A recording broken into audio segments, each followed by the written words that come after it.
ఇక తెలంగాణలో లోక్సభ సీట్ల కేటాయింపుల్లో కాంగ్రెస్ పార్టీ అన్యాయం చేసిందని మాదిగ సంఘాలు రోడ్డెక్కాయి. ఢిల్లీలోని కాంగ్రెస్ ప్రధాన కార్యాలయం ముందు ధర్నా నిర్వహించారు.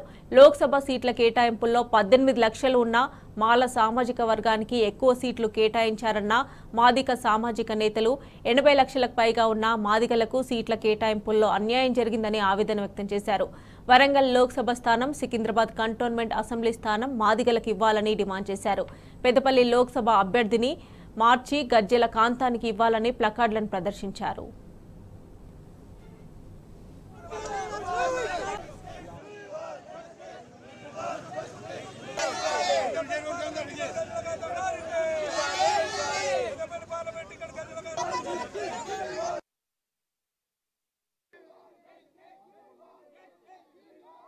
ఒకే కుటుంబము డాక్టర్ బాబాసాహెబ్ అంబేద్కర్ గారు కల్పించిన రిజర్వేషన్లను కేవలం ఒకే కుటుంబం అనుభవిస్తూ మరి ఈసారి ఎన్నికలలో కేవలం మరి పెద్దపల్లి పార్లమెంటును, వరంగల్ పార్లమెంటును, మరి కంటోన్మెంట్ పార్లమెంటును మాదిగలకే కేటాయించాలని గత 6 నెలలుగా మరి మాదిగలందరూ కూడా రోడ్ల మీదకి వచ్చి మరి ఉద్యమాలు చేస్తున్నప్పటికీ కూడా మరి ఏదైతే ఒక వారం రోజుల ముందు వచ్చినటువంటి వివేక్ కుటుంబానికి మరి పెద్దపల్లి పార్లమెంట్ టికెట్ను ఇవ్వడము యావత్తు మాదిగ జాతి ఆత్మగౌరవాన్ని దెబ్బతీసినట్టుగా మేము భావిస్తున్నాం.